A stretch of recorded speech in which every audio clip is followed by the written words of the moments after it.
ನಮಸ್ಕಾರ ವೀಕ್ಷಕರೇ, ಇವತ್ತು ನಾನು ವೆಜಿಟೇಬಲ್ ಆಮ್ಲೆಟ್ ಮಾಡ್ತಾಯಿದ್ದೀನಿ. ಹೇಗೆ ಮಾಡೋದು ಅಂತ ನಿಮಗೆ ಹೇಳ್ಕೊಡ್ತೀನಿ, ದಯವಿಟ್ಟು ಬನ್ನಿ.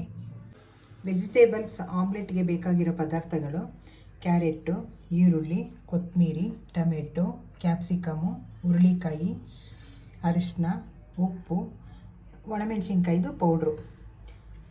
ಇದು ಮೊಟ್ಟೆ, 4 ಮೊಟ್ಟೆ ಹಾಕಿದ್ದೀನಿ.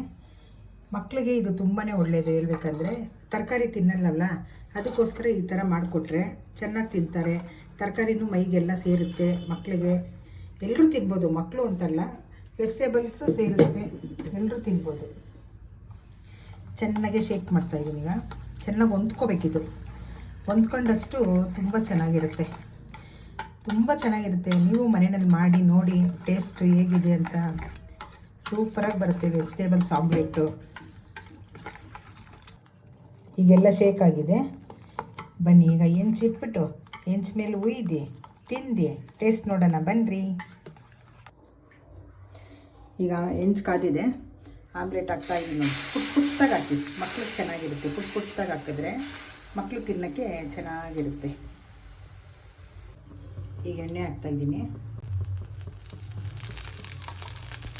ಇವಾಗನ ಬೆಂದಿದೆ, ಇವಾಗ ಆಗಿದೆ.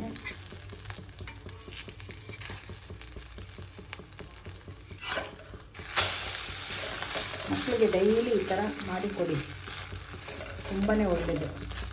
ಲೇಸು ಏನೇನು ಬರ್ಗರು ಅವು ಇವು ಕೊಡೋ ಬದಲು ಇದು ನ್ಯಾಚುರಲ್ಲಾಗಿ ಕೊಡಿ ಮಕ್ಕಳಿಗೆ, ತುಂಬಾ ಒಳ್ಳೆಯದು, ಚೆನ್ನಾಗಿರುತ್ತೆ. ಕ್ಯಾಲ್ಶಿಯಮ್ಮು ಸೇರುತ್ತೆ ಬಾಡಿಗೆ ಮೊಟ್ಟೆಯಿಂದ. ತರಕಾರಿನೂ ಒಳ್ಳೆಯದು. ನೋಡಿದ್ರೆ ಎಷ್ಟು ಚೆನ್ನಾಗಾಗಿದೆ. ಈಗ ಸೂಪರ್ ಆಗಿದೆ. ದಯವಿಟ್ಟು ನನ್ನ ಚಾನೆಲ್ನ ಸಬ್ಸ್ಕ್ರೈಬ್ ಮಾಡಿ, ಲೈಕ್ ಮಾಡಿ, ಕಾಮೆಂಟ್ ಮಾಡಿ. ನೀವು ಮನೆಯಲ್ಲಿ ಮಾಡಿ ತಿಂದು ಸವಿದು ನನಗೆ ಕಾಮೆಂಟ್ ಮುಖಾಂತರ ತಿಳಿಸ್ಬೇಕಾಗಿ ಕೇಳ್ತಾ ಇದ್ದೀನಿ. ಅನ್ನ ಪರಬ್ರಹ್ಮ ಚಾನಲ್ ಸ್ವರೂಪಂ ನನ್ನ ಚಾನಲ್.